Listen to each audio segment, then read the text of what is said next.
Hey students, good morning to everyone. In this session, I would like to be discuss about software metrics. In the previous sessions, you learn what is the quantitative metrics. But these sessions, you are going to be learn about the quality metrics. First, we know that what is metrics. Metrics is used to measure the software size or measure the software quality. In the quantitative metrics that measure the software size in terms of lines or LOC or KLOC, thousands lines of source code, etc., that are discussed in the previous sessions, right? In the function point that we measure the software functionality of the system, the behavior of the system, the elements, the tasks that are performed that are to be taken in the account in the quantitative metrics. Now we come to see quality metrics. What is the quality metrics? These quality metrics can be classified into two categories: direct measurement and indirect measurement. First we see the definition. The software metrics is used to measure the software size or measure the software quality. Unless of the metrics, the developer cannot get the size of the software project or its a quality. The direct measurements of the quality metrics which measure the software size, like as KLOC, LOC, and speed of the software, the memory size, the numbers of the errors found in the software, that ought to be taken in the account in the direct measurement. Whereas in the indirect measurement, the quality metrics which measure the functionality of the software, which means the behavior of the software, complexity of the software, efficiency of the software, reliability, maintainability, etc. These are to be include in the indirect metrics. First we see one by one. First we see the definitions. What is the quality metrics? Generally, a metrics help to get the software size of the project, and it can be used to assess the quality of the software project. It will be useful for estimating the cost. The software quality can be assessed directly or indirectly. In the direct measurement, which measure the software quality such as speed of the systems, errors, reductions in the systems, memory size, functionality, etc. But in the indirect measurement, which measure the software quality in terms of complexity, efficiency, reliability, and maintainability. It is clear the software quality metrics which measure, which assess the quality of the software.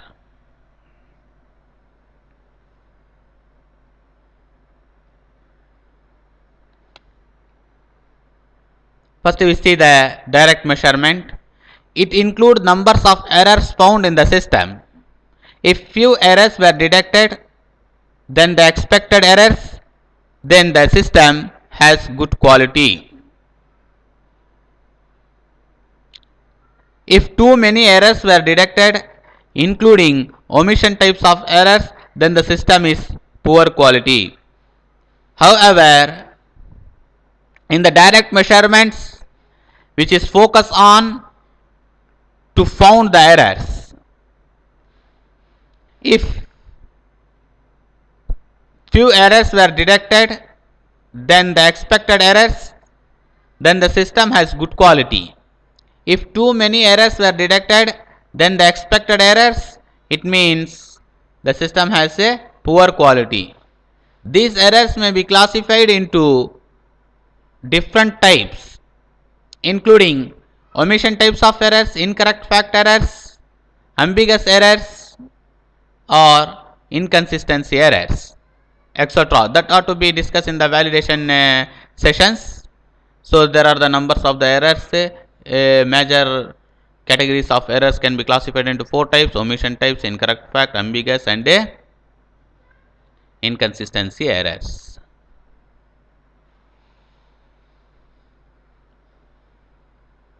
And it also assesses the behavior of the system, including the response time and throughput.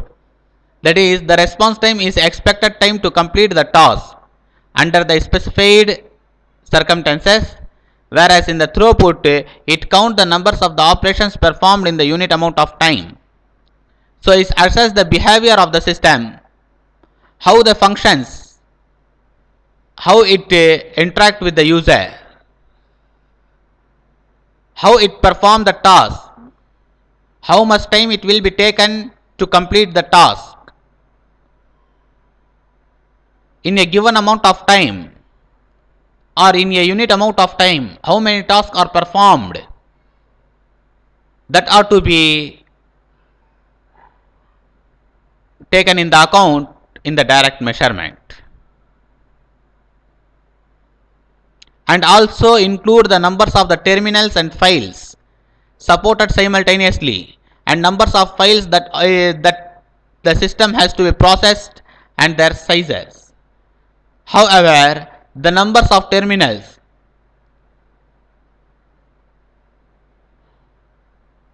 how many terminals that are to be supported simultaneously, what is the capacity of the system, how many files that has to be processed in a unit amount of time, so that ought to be considered in this direct measurement. Hence, the direct measurement, which include to found the errors in the system, if very less errors were detected than the expected one, then the system has good quality. If too many errors were detected than the expected errors, then the system has a poor quality.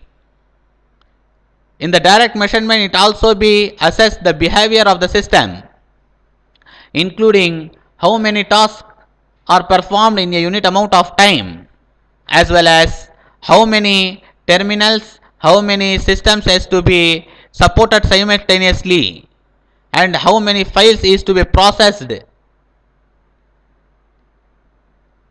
in a unit amount of time. That ought to be considered in the direct measurement. We go to the indirect measurement. Earlier I said that the software quality can be classified into two types. One is a software metrics, software quality metrics, which can be classified into two categories. One is direct measurement and indirect measurement. Here the direct measurement is over, and indirect measurement we have to be learn about the indirect measurement.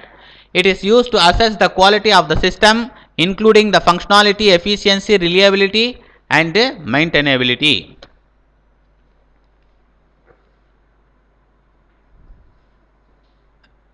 Earlier I discussed that the software quality metrics which used to measure the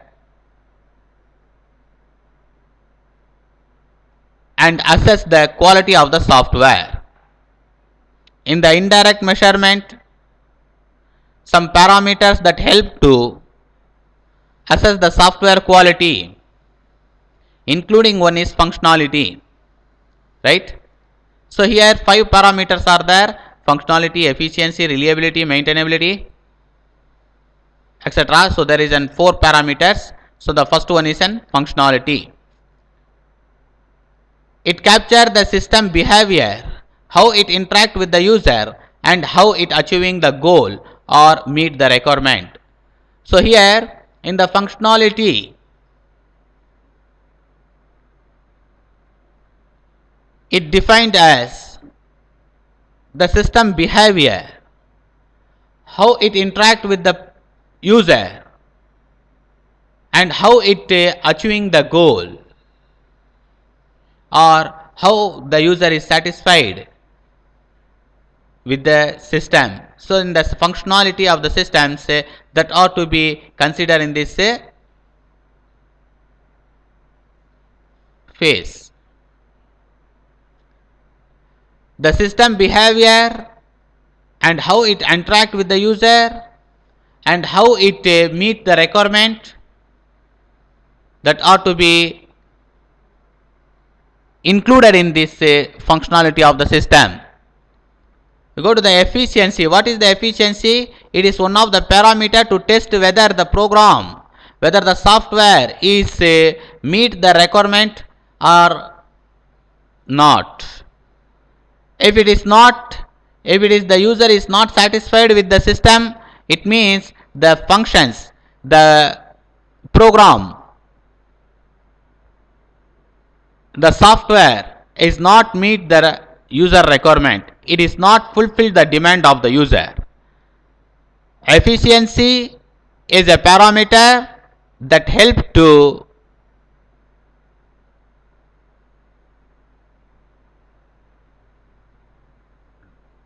test whether the software is satisfied to the user or not.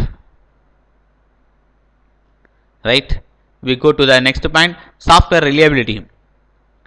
It defined as the probability of the failure software operations in a specific time or for a specific environment, like abnormal situations or mechanical electrical errors may be occur. So unexpected errors may be occur in the software. Mechanical or electrical errors or abnormal situations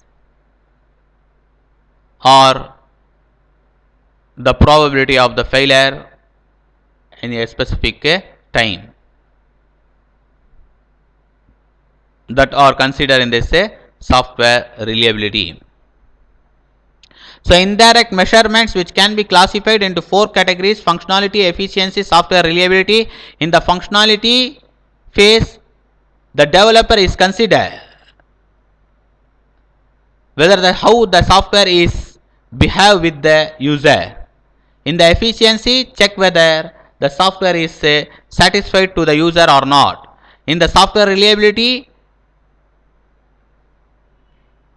how the software is dealt in the abnormal situations. The last one, maintainability. Maintainability means the software should accept the change whenever the user want. It defines as the software system component modified the correct faults, improve the performance of the system, or adopt the change environment or enhance the development changes. So here in the maintainability, the software should accept the change whenever the user want. Otherwise, the software is to be poor quality, right? Or it may be take more cost to be upgrade the system. Therefore, in the maintainability phase, the software system should accept the change when the user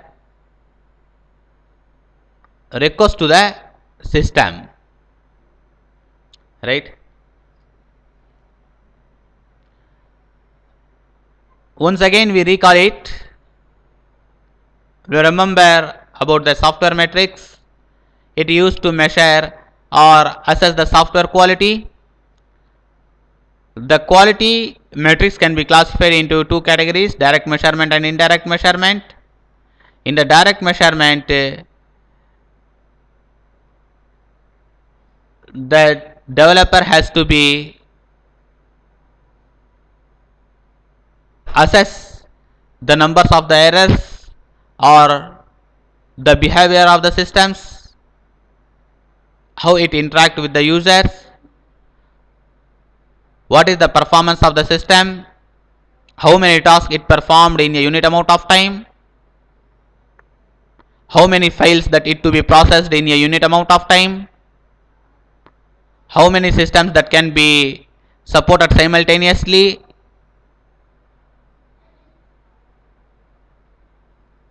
or how many errors were detected in the systems. That ought to be considered in the direct measurement. In the indirect measurements, it assesses the quality of the system, including the functionality, efficiency, reliability and maintainability. So there are the four parameters that are used to assess the quality of the system in the indirect measurement. In the functionality, it captures the behavior, how the system is interact with the user and how it achieving the goal. It means it is the requirement. In the efficiency, which defined as whether the user is satisfied with the system or not. Software reliability, which defined as how the system is dealt in the abnormal situations, like mechanical or electrical errors may be occur.